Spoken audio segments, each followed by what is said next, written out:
You've reached the Unspoken Rules hotline. Please leave your message after the tone. Hi, Lizzy. I have a classic unspoken rule for you and the team. It's the ultimate mystery, the S word, sorry.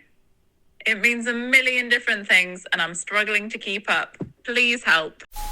When I heard that message, I laughed because honestly, same. Sorry to the man who pushed past me on the tube. Sorry for sneezing. Sorry, can you repeat that? Sorry, can you move your bag? I'd like to sit down. Sorry, you've given me the wrong order. Sorry for laughing too loudly. I've always been a bit of a chronic over-apologiser, and I often wonder where it really comes from. Is it growing up in a country where politeness feels like a national sport? Is it because I'm a woman? Or something I picked up from always being the mediator in my family? A few weeks ago, I even apologised to a friend's partner for getting my name wrong. Third time. But I can't be the only one who does this, right? Over dinner last week, I asked a group of friends what they apologised for, and suddenly the room lit up.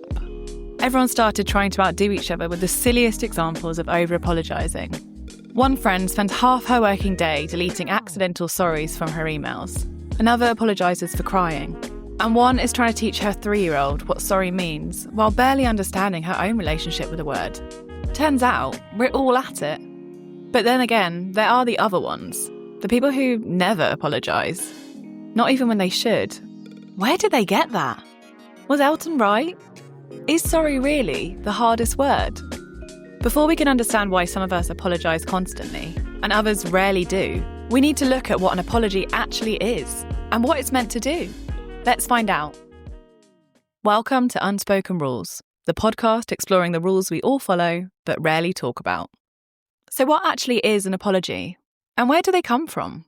To help us unpack this, we spoke with Dr. Eva Ogiermann, a lecturer in English language and applied linguistics at King's College London. Her work specialises in apologies across cultures, how we say sorry, why we say it, and what we expect in return.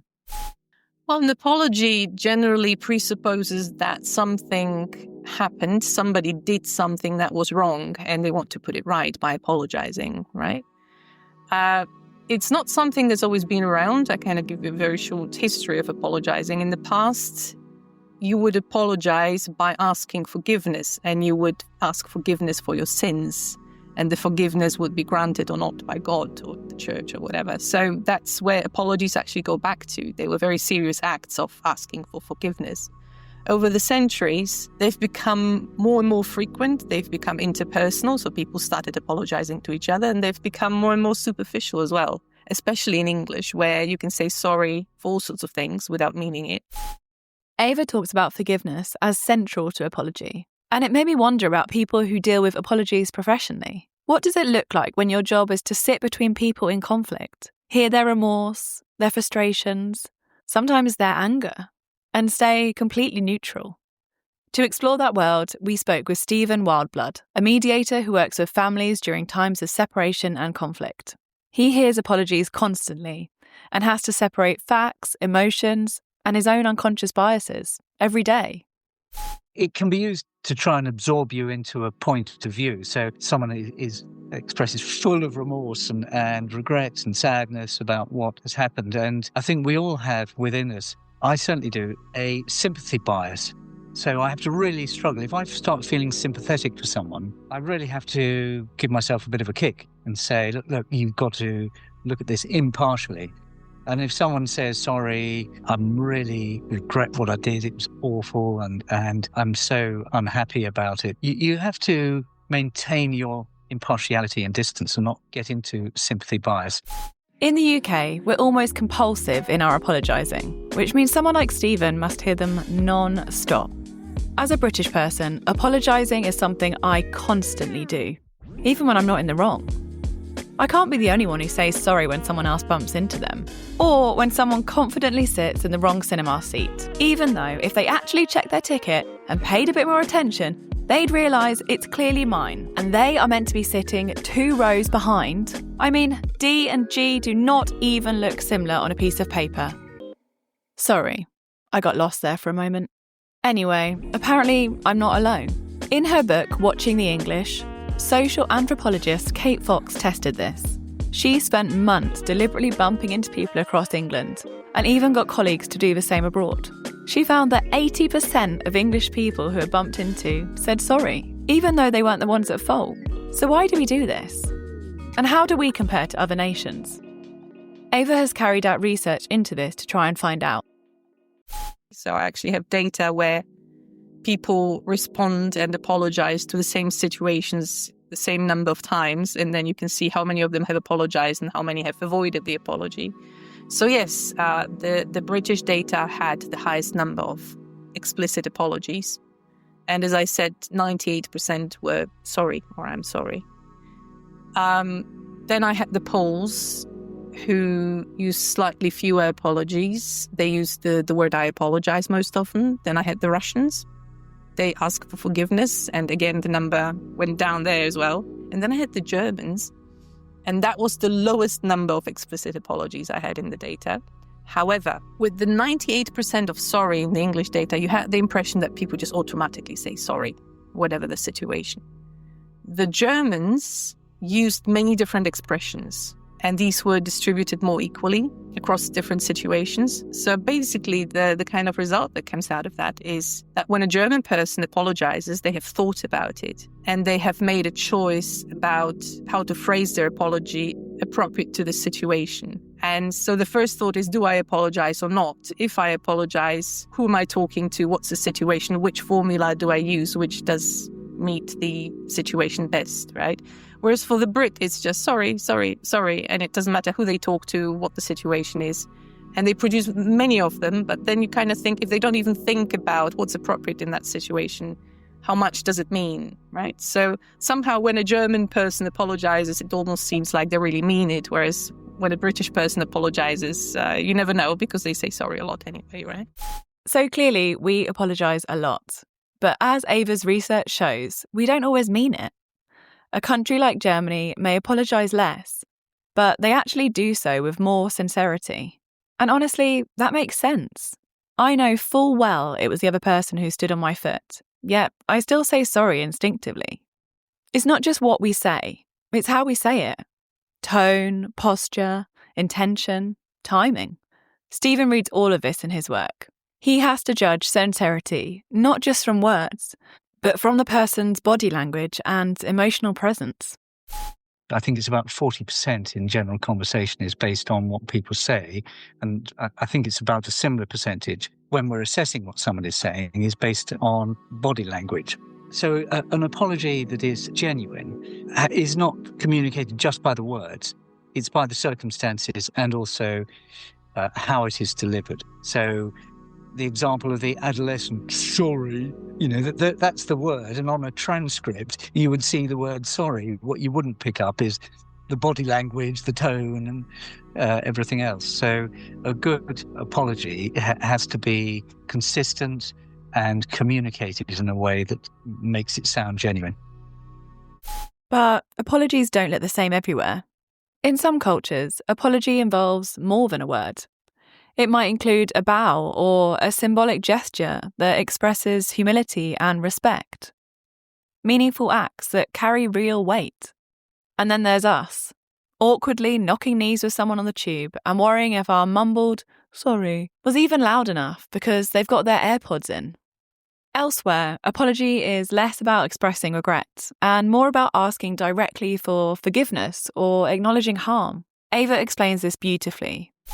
A lot of languages or cultures, it's difficult to equate those, but somehow they are related, still use the expression of forgiveness. So they ask people to forgive them. And that makes the apology quite different because sorry in itself, when you think of the word sorry, you express regret, right? You don't say, I'm guilty of something. You don't say, you need to forgive me. You just say, basically you say, this is unfortunate. I regret what happened. You can apologize for the bad weather. You can even say, sorry, your father died, right? It doesn't mean you killed him. So sorry is a very, not just a superficial word, but it doesn't commit you to anything. Whereas when you ask for forgiveness, not only do you kind of imply that you are guilty of something, but it's the other person who finally then accomplishes the act. You're only forgiven when the other person actually agrees with your apology being sufficient. And So it's a purely semantic analysis, but it really has an impact on how people think about apologies and how they use them. Stephen sees these differences all the time in his mediation. Without cultural awareness, you can completely misread what someone is trying to express, and that can have real consequences. Have to think about cultural differences when you hear language used. It's not just language either. It's spoken language. It's body language. For instance, in some cultures, it's rude to look someone in the eye. In others, if someone isn't looking at you, you think then they're not paying attention. So you have to be really careful when dealing with people of other cultural backgrounds that you don't overinterpret what they're saying. Another example, I think, is if someone, I remember doing a case where somebody was confronted about something they'd done and they laughed. And it was being said that, well, he thought it was a joke. And he said, no, I didn't laugh. I was just embarrassed. I didn't know what to do. And I had done it. So a laugh is another example of how you can misinterpret what somebody is saying. So what actually makes a good apology? And what are we hoping for when someone says sorry? Eva has a clear perspective on what an effective apology needs and why. Well, my pick would probably be influenced by my own experiences and my own interactions with people. So it's not the perfect apology. I would want an apology to be sincere. And I think a simple sorry on the tube is sincere enough. And when I'm interacting with friends and they apologize without giving a reason for what happened, then for me, this is not sufficient. For me, it would be more important to clarify what happened, make sure, we're on the same page and it won't happen again, or we're okay as friends.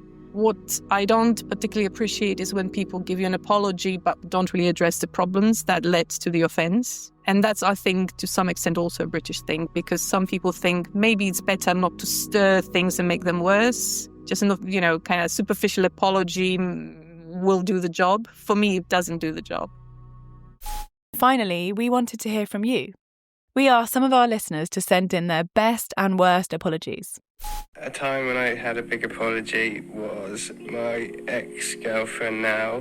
When I was seeing her, I kissed someone else and obviously regretted that. I told her straight away, but then we were meeting up one day in Brixton. So at 5 in the morning when we were going to meet at midday, I cycled to Brixton with a spray can and I spray painted on the walls of Brixton. I spray painted "Have a nice day," because we had a joke that why don't people just spray paint nice messages, and I spray painted "H loves S," which were our initials.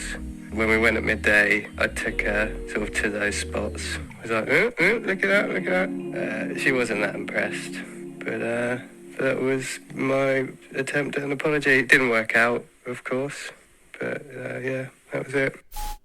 Hearing all of that shows just how complicated sorry really is, especially here in the UK. We apologise constantly for being bumped into, for the weather, even as a softener before saying something slightly mean. And maybe that's why the word sometimes feels like it's lost its power.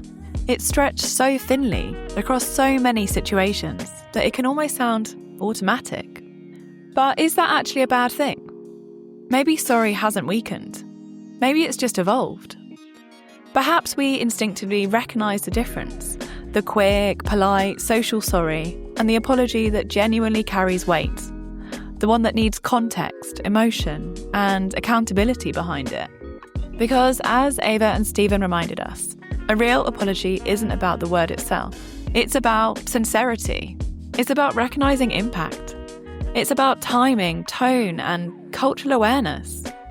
The question isn't why British people apologise so much. It's whether we know when it really matters. Thank you again to Dr. Eva Ogiermann and Stephen Wildblood for sharing their insights, and to all of you who sent in your stories. If this episode has made you think differently about how you give or receive apologies, then I am truly sorry. Just joking. No more sorries from me. Join us next week as we explore the unspoken rules of shared bathroom etiquette.